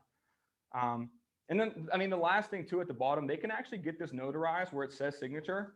They can like take it to a bank or a public notary, and they can get it notarized, and it'll hold up as a legal document. Keep in mind, it's not a will. It's not designed to go through court proceedings. It's not designed to leave certain things to certain people. It's designed to get your family the information you need when they're not there anymore. It's really designed to kind of help that first 3 to 5 days after that person passes away. Like when the family's flipping through every piece of paper in the house to try to find things, this will keep everything in one location. It'll help the process get started pretty quick. Does or doesn't hold up in court as a legal document if they get it notarized? Does not. It does not. I mean, it'll be a legal document. It just won't, there's no reason for this to go to court at all. Right? There's So nothing on there that, I'm just leave wondering, this because to I think I somebody. say that in my script. So that's the will kit, I think. Is that correct? And this is not the will kit. This is a family information guide. This is not the will. correct. Okay, okay. Gotcha. Good to clarify. Thanks. We do have a will. I'm gonna go over that in a minute. Okay. There is an actual will. Yeah, there is an actual will that we do offer our members. This is not that. This is not like a full-blown legal will. This is Indeed. just a guide. Indy, I feel you. I felt the same way too. I was wondering if that was the kit, but after hearing us, I just this is something we haven't really heard before yet. Family information guide. So, but yeah, I figured it wasn't a will kit. Yeah, feel I mean, you. I use this in every presentation. I go over this in every single presentation because it gives me the information I need to help this member more effectively. That's why I use it, right? But do you guys have any other questions on the family information guide before I go any further? No? Everyone good? All right. All right, so the next benefit that I go over with them right after this, if they're a union member or an association member or a hard card, they have an A, B, and D certificate, right? Their I'm sorry to accidental interrupt. death member certificate. What is a hard card exactly? Because I've heard that phrase a couple of times. I'm not quite Gotcha. 100% confident. Yeah, no problem. So a hard card is any lead that is like given to us from the company. So those beneficiary cards? Correct. So it'd be the Okay. beneficiary cards or like a request for the child safety kits or a request for the will kits. Okay. Anything that the company physically gives us. That's considered a hard card. Right? Just to clarify, what's an A and D? I got you. I'm pulling it up right now. Accidental death. Yep. A, D, and D stands for accidental death and dismemberment. Oh, Okay, so can you guys see that? Let me see. I was trying to pinch the screen because I think I can blow. I think I'm using my screen. I can blow it up. So stupid. I don't even know if I can. Can you guys see that? mm-hmm. Little Okay. small, but it's all right. Okay, so the little portion on the right there, that's like this guy Tyler I saw a couple weeks ago. That's his information. That's his handwriting. He wrote that down. Actually, his wife wrote it down when we figured that out. But his wife wrote the signature down. Like that's their physical handwriting. When you call people on the phone, you see that little card. It's transponded right onto their AD and D certificate. Right. Now, the only people that get this certificate though are union members, credit union members, and association members. If they're not in one of those three, if they're a child safe or they're a will kit, they don't have the certificate. Does that make sense? So you don't even have to go over with them. Now, is that because the union itself or the association is the one that's actually issuing those cards? And Correct. obviously, Correct. So this card, I mean, for this guy, he's in the sheet metal workers, local 218. All right, so he was a union member. Now, the way I break this down for them, I usually show them, I say, now, Tyler, here is your group accidental death and dismemberment certificate. And I show them his handwriting. I say, that's your handwriting over there, correct? And they go, yep. I'm like, okay. So and then after that, I just explain how it all works to them. It's pretty easy. I start with who's covered. See how it says who's covered up here? I don't know if I can highlight it or not. Yeah, there we go. Whoop. Highlight the whole thing. What's going on here? I don't know. I don't know how to work this map. Sorry, guys. All right, there you go. So who is all covered? All active members and retirees in good standing. What that means is as long as they're paying their union dues or they leave in good standing, that this policy is going to be covered for them. All right. Now, the members don't pay money for this policy. They don't pay any money. As long as they're a union member and paying their dues, this policy is active. Now, there's going to be two numbers over here to the right. There's an SG number and an ID number. All right. The SG number, that attaches our company, American Income, to the sheet metal workers 218. So everybody in the 218 has the same SG number. The ID number is unique to that person, though. That make sense? Okay. So that's Now, the union you said, that's the same number for everyone? The union number? correct. The SG number is the same for everyone in the sheet metal workers local 218. So that attaches, the SG number attaches American Income to the sheet metal workers. The ID number attaches Tyler to the sheet workers. All right. Now, and then I just go over the benefits, what happens. I say, now, Tyler, this policy is for the benefits for the accidental loss of your life, both hands, both feet, both eyes, one hand, one foot, one hand, one eye, one foot, one eye. Right? If anything in that first category happens, $3,000 comes out to you, Tyler, if you're still alive. If you do pass away because of it, that money will go to your wife, Emily. All right, and then I ask them, does that make sense? And they'll go, yes. So guys, it's a living benefit and a death benefit. All right, because I mean, chances are if he loses both of his feet, he's still alive, that money's coming out to him. All right. Now, in the category below that, if he loses one hand, one foot, or the sight of one eye, half that amount would come out to him. So like $1,500. Right now, guys, like $1,500 is not a lot of money. You know, it's not a lot. It's not enough money to go cutting your hands off about, right? But if that does happen, that's why the money's there. All right. And it gives a little brief description of what, you know, loss of hand or loss of leg means. But after I explain what it covers, I kind of briefly go over the exclusions that are on there too. So the main exclusions are like sickness, suicide, voluntary taking of drugs, acts of war, committing felonies, taking part in a riot, that type of thing. Things that aren't really accidental anyway, to be honest with you. You know? And then at the bottom, I usually tell them, like, everything from this line right here up, they get in the mail. How did I just do that? That was cool. All right. Everything from like those little lines up will get sent out to them in the mail. So they'll get a copy of it.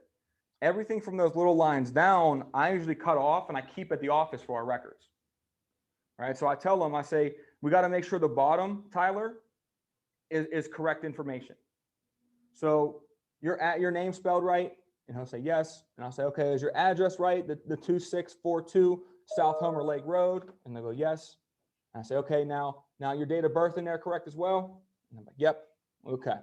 Now the last thing in there is a phone number. And I also make sure that this is Emily's phone number, not Tyler's phone number. Because if something happens to Tyler, probably not going to be answering his phone, right? Emily's going to be answering the phone. So we need Emily's phone number. And most of the time, guys, this is the phone number from up here. So it's going to be Tyler's number. So I would say, now we have your number here as this. Is that yours or Emily's? He would say mine. I would say, okay, they need Emily's phone number on there. So what's the best number for you, Emily? I write that. All right. Now they do not have to sign this if we're doing it virtual. Like, they don't have to sign this at all. This is all, like, once they fill out the card, this policy is active for them. Does that make sense? So they don't have to physically fill it out. But when we do send it out to them, they do get a copy of it. Now, the other thing I do here is I collect contingent beneficiaries, right? The way that I do that is just a couple words. I say, Mary and Joe. Now, what they have us do is collect contingent beneficiaries here, because if something happens to you and Emily together, or Emily before you, who would you want this money to go to? And they're like, oh, okay, we'll make it my son, right? And then on the back of that little slide, the little slip of paper on the bottom, on the back, I put their name. You know, what you need to get for our, a beneficiary here is their name, like the city that they live in, and their phone number. And then you can shoot them a phone call as a contingent beneficiary. Get them on your schedule. Show them how it works. All right. Keep in mind, though, if the contingent beneficiaries are minors, you cannot call them. But if they do give you minors, a good way to get around that is you can say, now you did list your little son as the contingent beneficiary, and that's fine. But what they recommend is you leave it to someone that would take care of him. So someone that's, a little bit older than him and is local. So what they suggest is you leave it to someone that's local and that would take care of whatever their son's name is, That way you can get an actual name and a number from someone who would you'd be able to call and talk to. All right. And I ask them if you have any questions. You guys have any questions on the child safety or the, I said child safety kits. You guys have any questions on the AD&D certificate? No, it's pretty easy, right? And you said this All is right. only union members and credit unions who have this? Yes, 100%. Yep. Yep. All right. So the last no cost benefit before I'm gonna get out to you guys here, and we'll finish right on time too, which will be great. The last no cost benefit I'll go over with you guys is the will kit itself. Okay. Now, the will kit, it was just designed in like February of 18. So it's not that old. It's only a couple years old now. Right. And the will kit, the way it works is it's in two parts. Can you guys see on the screen here? There's a blue copy of it and there's a green copy of it. The blue copy, it says workbook, right? The green copy says documents.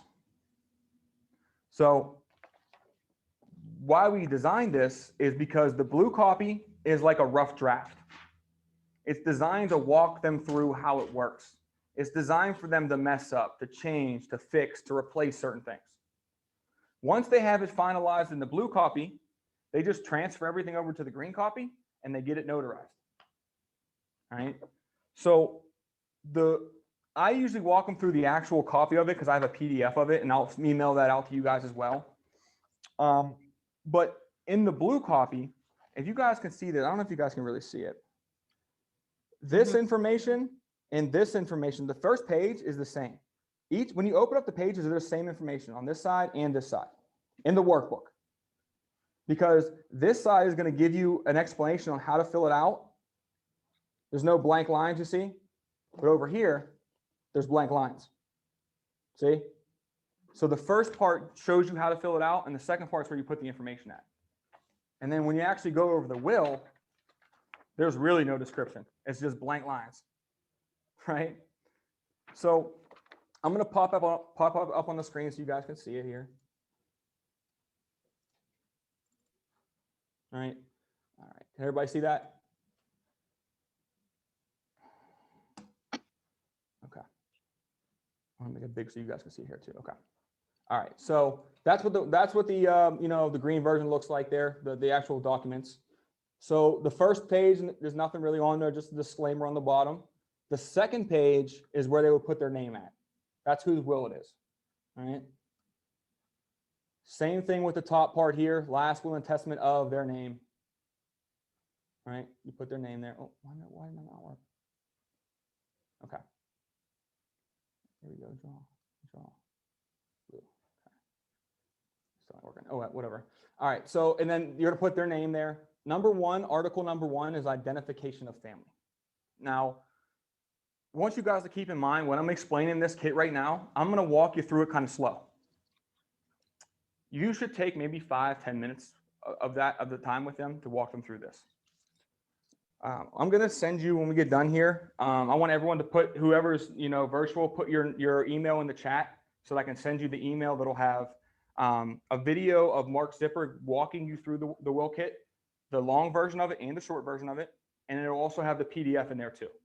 Okay, so when we get done, everyone put their name in the chat, and I'll email that over to you tonight during call night. Okay, but I'm going to walk you through everything and just give you kind of a good breakdown on it all. Okay. Now, article number one, that's the identification of their family. It'll say, I'm married to this person. These are my kids. Now, the reason why that exists is because later in the will, it'll refer back to my spouse as, or my children as, right? So when it says my children further in the will kit, that's who they know they're talking about. Does that make sense? It's just a reference part right there. Article number two is probably something you got to go over with them every time. It might be something a lot of people don't know. Article number two states that all payments of debts are the responsibility of the executor. Okay? I'm going to say it again. All debts of the estate are the responsibility of the executor. All right. So what that means is, hypothetically, let's say, Joe passes away, right? And in Joe's estate, he's got $50,000 of life insurance, but Joe also has 20 grand in credit card debt, right? Now, if his brother Frank is the executor, Frank has to use this 50 grand to pay off this 20,000 before the rest of that 30,000 can be distributed. Does that make sense? If not, if Frank just gives this 50K to the family, Frank's on the hook for that 20 grand right there. Right? This is how people become in debt when their family passes away, because they don't understand that the executor has that responsibility. They end up giving all this money to the family and everybody, and then they're on the hook for that 20 grand. All right. So do you guys have any questions on that at all? You don't have to go into deep explanation about that with them. You can. It's pretty easy to explain. All right, but just know that that's what happens. Right? And guess what, guys? When money goes to your estate, it becomes taxable too. Okay. Indy, you got a question? Because of that, the executor always has to give the okay that they want to be the executor, right? Yes, they have to sign off on this 100%. Yes. And there is actually 3 articles in here that I'll show you in a second that show what the responsibilities of the executor are and what they can and can't do. So you'll see that in here in a couple minutes. Okay. But does anybody have any questions on Article 2? No? Good. Okay. Article number 3 is the disposition of property. Now, this is what most people think about when they have a will, like leaving certain things to certain people, right? So at this part, I'm going to let them know that there's 4 types of property that you can leave to somebody. It's 4 of them. The first type of property is called a specific bequest. That's anything that you directly want to leave to somebody. I want to leave the house to this person. I leave my jewelry collection to this person, right? I leave my old CD collection to this person. So what you're going to do is you're going to nominate the article, like what they want to leave, who it's going to go to, and then where they reside at. So that once the estate is handled, they can distribute everything to the right people. Does that make sense? That's called a bequest, right? Like BEQUEST? Bequest, yes. BEQUEST. S. Yeah, bequest. Yes. So that's the first type of property you can leave to somebody, right? And in the workbook, there's only like, I think 13 or 14 spots for it. But in the actual documents, there's 36. Can you give me the name of that property again, please? A specific bequest. Specific bequest. Thank you. Mm-hmm. So that's the first type of property you can leave to somebody. The second type of asset or property is called a digital asset. This is becoming more and more popular. This is something that's either costing you money online or making you money online, right? So like Netflix, Hulu, Instagram, Amazon accounts, Etsy shops, Spotify shops, right? Anything that you have an online presence for, Facebook, you either want that shut down or do you want it to still continue, right? The main reason why this is in here, guys, is there's a lot of people that have automatic drafts coming out of their accounts. And to be honest with you, Netflix does not know or care that you died. They're going to still pull that 15 bucks a month out of your account every single month until you tell them to stop. It happens, right? I mean, and not to like make you guys sad or anything like that, but my great aunt just died like a month ago, and we didn't find out how bad she was in debt until like a month ago, and there was still stuff coming out of her account.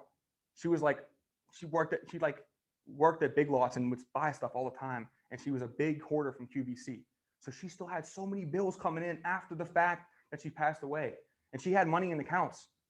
All that went away. Right? So that's why I tell people, like, if you have digital assets, if there's things that you have reoccurring, mark that stuff down, right? Now, you guys can see on here, it says you're going to mark it on Schedule A. So right there and on that line, there's no spots for an amount. You just can't, there's not enough lines for it. There's no lines at all. Where Schedule A is, it's like the last page. It's on page 12. You see Schedule A right there. You're going to name the digital asset, so where it's at, where to access it, the website, the username and the password, and then what to do with it. All right, so they can put all their digital assets or all their automatic drafts on there. That way, something happens, they know how to get to it. All right. Question. Yes, Gina. So now hypothetically, like let's say the person who passed had an Etsy account, right? Or something like that, and they're making money off of it, but they tell whoever they want to leave that to that they want that shut down. That person actually wants to continue that Etsy thing, keeping up their, their memory or whatever it is, the reason behind it. Do they actually have to shut that down according to the will, or are they allowed to kind of take that over and keep it going? I mean, the will is a legal document, so whatever that person wants done has to be done. Yeah. Unfortunately, that's kind of how it is. I mean, in that situation, I'm sure that they would talk to them and be like, hey, when you die, I want to take this over. I want to help you with it or something like that. That'd be more a conversation to have inside the family than like legally on paper. You know what I mean? Yeah. Okay. All right, cool. Thank you. All right, no problem. All right, so that was basically the second type of property you could leave to somebody, a digital asset. The third type of property is remaining tangible personal property. Remaining tangible personal property. Now, this is anything that's like old couches, books, clothes, Tupperware, silverware, dishes, things like that. Stuff that has to be cleaned out of the house, but it's not directly going to go to, certain people. So what you're going to do is you're going to nominate one person. See, it says my remaining tangible personal property shall be distributed to, you put the name of that person, and they're responsible for taking care of it. So they're responsible for having a yard sale or an estate sale or whatever. And it says if this person does not survive me, then it gets distributed to the residuary estate. All right. And the residuary estate is actually the fourth type of property you could leave to somebody. The residuary estate.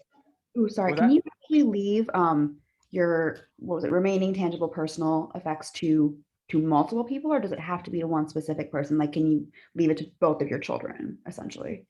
You can put down, that's why I was saying before, you can put down children or spouse right there, and it will take care of both of them. Does that make sense? Gotcha. Yeah, that's cool. Thank you. Mm-hmm. Yep. And then the last one is the residuary estate. So this is like liquid assets, 401ks, Roth IRAs, pensions, investments, things like that.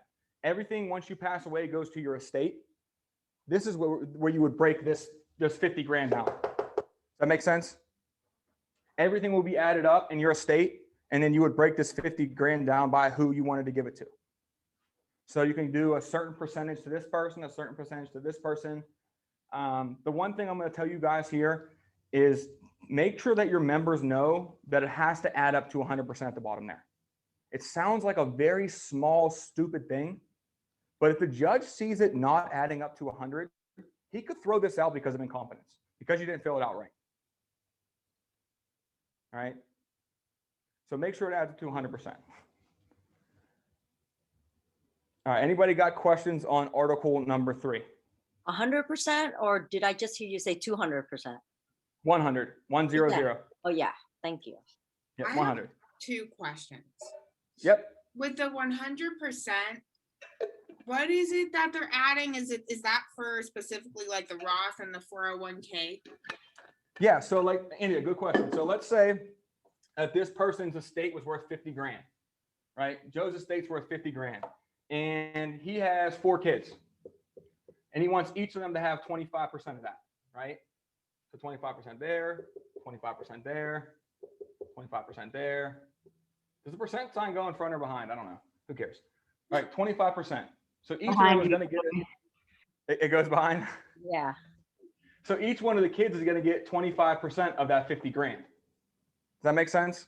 Yeah. So everything would be together. Like, let's say he had, $30,000 in life insurance that went there, and he had another, 10 grand in a bank account somewhere, and maybe he had another 10,000 saved in IRAs or anything like that. all of that would add up together to make that. Okay. Does that make sense? Yeah. And then my last question is just like, the executor can be somebody different than the person they want to leave their like digital assets to, right? Like Correct. the executor doesn't take care of all of that. Correct. Okay. And actually, the next thing down is where you're going to nominate the executor and the digital executor. So article number 4 would be the personal representative or the executor. They're going to nominate 2 of them. There's 2 lines. There's a top line, I nominate this person, and it says if that person cannot serve, I nominate this person. So you're going to nominate 2. So there's one for the regular executor, and then there's one for a digital executor as well. They could be the same person. They don't have to be different people, right? But I mean, there's a lot of families out there like mine. Like my little brother is a computer whiz. Like I'm 100% sure that if my mom died, he would be the digital executor. 100%. I hate technology, right? And to be honest, like I'm probably the more responsible one. So I'd probably be the regular executor. It could be the same person, doesn't have to be different. You know, it could be different if it wants. Does that make sense, India? So, Yeah, it does make I have sense. a question. All right, Vivian, you got a question? Yes. So what if, let's say, this person is, crazy with the credit cards and buys so many stuff. So her like debt is way more than what she's owing. Who wants to be a part of that? Like if she doesn't, you know what I mean? It's like, what if you have more debt and then this, and then now I say, I'm going to pick someone I don't like and be like, okay, here. So when I die, your debt goes to you instead. They have to sign off. But if nobody signs off because the debt ratio versus what they're getting is like higher, Yeah, they have to sign off on the executorship of it. They can't just leave it to some random person. And if they don't have a will, typically it goes to next of kin. Mm-hmm. Okay. So someone is going to have to incur that debt some way. Unfortunately, it happens. Like I said, it just happened with my family about a month ago. Luckily, we found a company that's able to kind of liquidate a lot of the stuff that she has. Because I mean, I'm talking like QVC. Like she has like 4 pressure cookers and multiple things of the same thing, and they've been in storage for years. Mm-hmm. So like, we had to find a company that would come in there, itemize it, take it all out, sell it, and then hopefully we could pay off what she owed with the rest of that money. But like I said, it happens. Having it down on pen and paper will have people actually look at it and know that it's there, though. But like I said, the digital executor and the regular executor, they don't have to be different people. They can be the same person if they want. All right. Next article down is article number 6. It's the nomination of guardian. All right. So you might run into this, probably not, to be honest. A lot of people that request the will kit or the older generation. Right. This would only come into play if that person was the guardian of somebody under the age of 18. Does that make sense? So if they were, like if the grandmother was the guardian of the grandsons because the parents weren't fit, or the parents are in jail, or they're in a different state, or something like that. If someone has legal custody of somebody under 18, they need to nominate a guardian to take care of that kid when they pass. If they do not, that child goes into protective services. That kid goes into the system.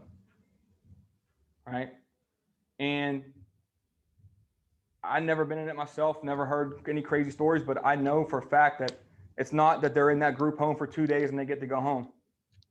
They're in there for months while this stuff goes through court. So, and the reason why I tell people to write it down is, once again, guys, the judge is not just going to give your uncle custody of your kids because he's your uncle.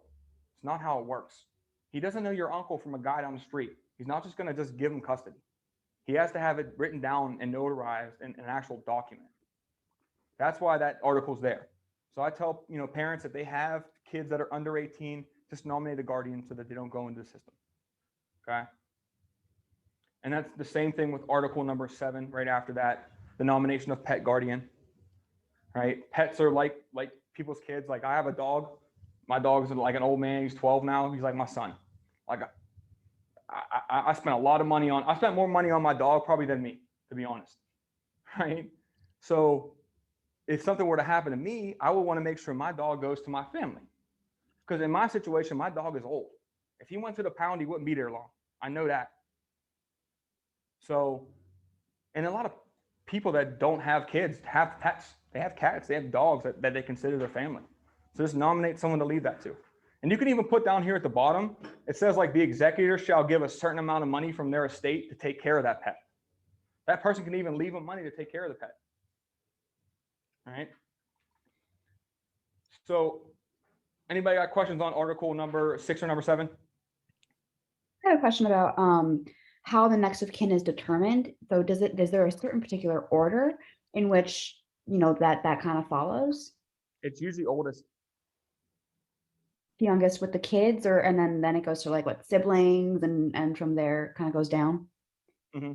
Okay. All right, cool. Yeah. And then keep in mind too, if they're under 18, they're not going to be on the hook for anything. Okay.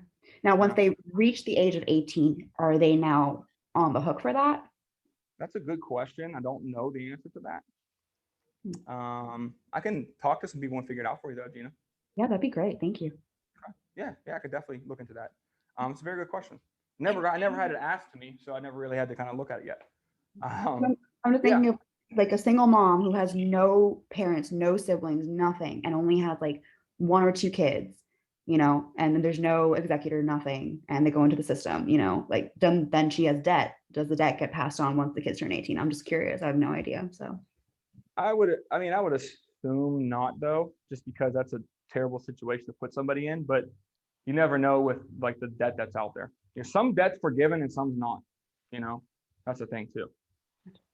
So, but article number 7 and number 8, article number 8 and number 9, they're what the personal representative and the digital executor's powers are, like what they can do, right? Like if you look at article number 8 here, the first one, it says power to administer the estate. Gives them power to give things to people, right? So what I usually tell the members there is I say article number 7, article number 8 and article number 9. Those are the powers that the digital executors and the executor have. So take a couple of minutes and read through that. All right, and then I go right into article 10. Article number 10 is special directives. So this is anything they want done when they pass away. Where they want to go funeral home wise, if they want to be cremated, what they want to wear, who they want to be there, who they don't want to be there, right? What kind of clothing they want to wear. I always tell my members here too, if you guys have any permanent life insurance, put the company, the policy number, and the amount you have there too.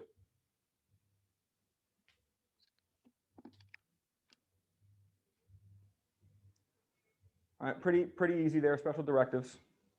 Article number 11 and number 12, it's just 11, there's no 12, that's just 11. 11 is like some miscellaneous provisions. So like what the digital executor and executors can't do. I tell them just a little bit of legal jargon, read through that. All right. The next page is where they're going to notarize this. So in order for this to hold up, they need a notary public to sign this, and they need 2 witnesses to witness that signature. All right. So if they know a notary, great. Tell them to go there. If they don't, every single bank has a notary on hand. They have to, right? So what I tell my members is another good way to figure out if you didn't ask for a bank before, you can ask for it right here. I would say, now, Joe, the way they recommend getting this notarized is to go to your bank. So Joe, who do you bank with right now? And whoever he says he banks with, say, okay, great. They have, they actually have a notary public on hand. So what you're going to do is you're going to fill all this out. You're going to take it to the bank and you're going to have them notarize it for you. The reason why I tell them to go to the bank is because there's 2 witnesses already built into that process. They'll grab 2 bank tellers and tell them to come over and sign this. Or they'll grab 2 people in line and say, hey, can you come witness this real quick? Reason why I say that is because witnesses should not be anybody that's in the will. They should not be part of your family. They should not be your friends, not relatives. They shouldn't even be your neighbor. They should just be random ass strangers. that make sense? The mailman. If the mailman comes up, can you witness this? Yeah, that's perfect. Mailman works, right? But the reason why I'm saying that is because the bank, number one, they'll notarize it. Typically, if you're a member with the bank, they'll do it for free, right? Or you can go to like I know that the City Hall building has a notary public and it's $1, right? So they get that notarized on the top there. The top part is their information, tester name and the signature, 2 witnesses, and then the notary signs it and stamps it right here. So that part right there is the actual will itself, right? But the will kit is a will and a living will, so it's both, right? Now, do you guys know the difference between a will and a living will? Isn't it like if you weren't to die, but like you weren't able to like handle things yourself, you were kind of like in a state? Yes, yes, good, good, okay. So that's very good. So on the next page, it tells you like what a living will would do. So a living will and a will, they differ in basically one way. The living will, you're alive. The will, you're dead. Well, that's Right? Right? So the will takes care of things after you pass away. The living will is only going to kick in if you're both mentally and physically incapacitated, have a terminal condition, an end state condition, or in a persistent vegetative state. It says it right here in this first little part here. Right? So they're not able to think, breathe, act, feel for themselves. And so they're going to nominate some person to take care of that for them. The second, the hospitals. I mean, What was the question? Sorry. she asked who determines if that person's in that state. Like if they're in the state of incapacitation, you know, that would kick in. This would be in like extreme situations to where they're on like feeding tubes and you know, in a coma or something like that. Does that make sense? Okay. Now the part B on there, it says nutrition and hydration. So that's if they want to receive like artificial like food and stuff through a feeding tube and water and that type of thing, right? They click yes or no right there. Pregnancy, super rare, but if that happens, you can read that through with them. The part that I focus on here is other requests. So other requests are things like if they're like, it's against my religion to receive blood transfusions or something like that, or I do not want to be resuscitated, or, you know, like because of this, I do not want to receive chemotherapy for treatment or something like that. You know, they could put what they kind of don't want done there. Does that make sense? So there's a lot of different things they could put in there. And then in the will kit, the workbook, it has a very like good description of what they could put in there, like a bunch of different examples. Okay. Part number 2 of that is the designation of the healthcare surrogate. So who's going to take care of the person that's in this state? Right? They're going to nominate 1 surrogate and they're going to nominate 2 alternatives. So 3 people, 1 healthcare surrogate and then 2 alternates. Now, part B of that and part C of that are the limitations and the authorities of that healthcare surrogate. So what they can and can't do. Do you not want to be taken off the feeding tubes? Do you not want to be, you know, taken off the iron lung? When's it okay to pull the plug? Right? All that stuff will go into that section. And then the last part there, once again, you're going to have a notary sign this and 2 witnesses sign it as well. Same thing there. All right. And then the page after that, page 12, that's Schedule A. That's where all the information for the digital assets are going to go. And that's it. That's it for the will kit. Right. Now, with the will kit, I always ask, at the end here, I stop them and I ask them, you know, now, are there any questions on how to fill out your will at all? You guys have any questions on this at all? And they'll tell me no. And at that point, I tell them, now, guys, when you finalize it and put everything into the green copy, what they suggest is that you make 4 copies of this. Right? You keep 1 copy with you at the house, You keep one copy with your attorney or your executor, or your attorney or your law team. You keep one copy with your executor, and then one copy with your healthcare provider. So everybody that is going to be in this will has access to it. Or what was that last person? Health provider. Healthcare surrogate. Health. Or healthcare provider, sorry. Yes. And then off that, you can collect referrals from that too, guys. You guys can say, hey, you know, I know you guys got your will set up now. You went through the process of it. It was a pretty smooth, easy process, right? Now, do you know anybody that has been trying to look to design their will or has been looking into their will? Chances are, if they're doing it, they know people that are doing it too. Chances are, right? So don't be afraid to ask them for referrals right then and there too. Like will kit referrals are great, guys. I would never downplay a will kit lead at all either. It's about 50-50. 50% of the time you're going to see them and they're going to have a lot of coverage and they're going to have what they need. 50% of the time they're going to have nothing. And chances are they're thinking about it. No one sat down with them and explained how it works to them. All right, that's what sets our company aside, guys. That's why our no-cost benefits are important. This is what sets our company aside from others.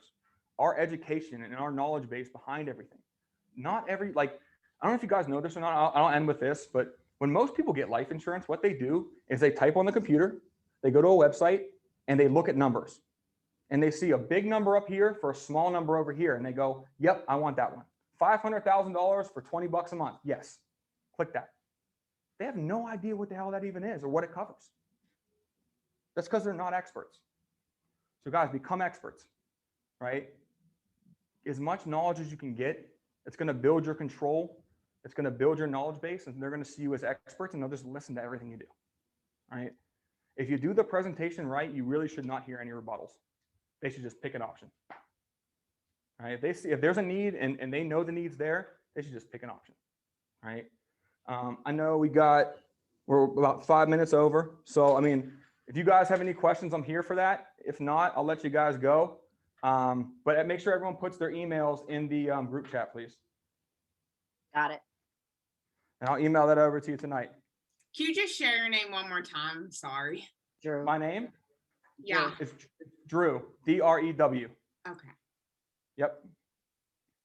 All right. Thanks, Drew. This was Yeah, no, super informative. I'm gonna put my phone number in the group too. This was This is- super informative. I loved your presentation. Thank you so much. No problem, guys. Yeah, give me a call if you guys have questions on anything. I'll promise you, if I'm not in a sit or if I'm not, working with the team or doing something, I'll answer the call. Just leave me a voicemail and I'll get back to you. Okay. Absolutely. Thank you. No problem. No problem. You guys enjoy the rest of your day. Thanks, Drew. See you Thank guys. you, you too. Bye, We all group. we're all getting some new leads today, so let's hit these phones. All right. Yeah. Guys, take care. All right. Hopefully you guys learned a lot from Mr. Drew here. Can you guys text me your email, please? I'll just turn this off right now.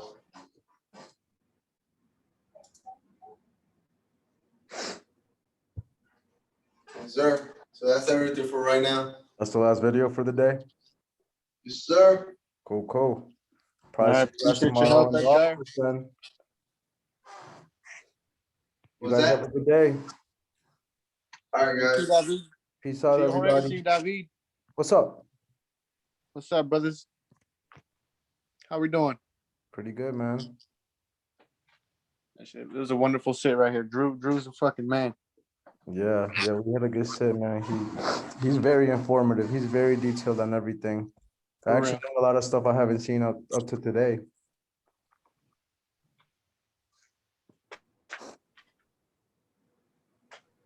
Well, I hope y'all have a better rest of your day. You guys take care. Stay safe out there. Yes, sir. Everybody do the same, man. See y'all, guys Jorge. soon. See you guys tomorrow. You guys. All right, guys.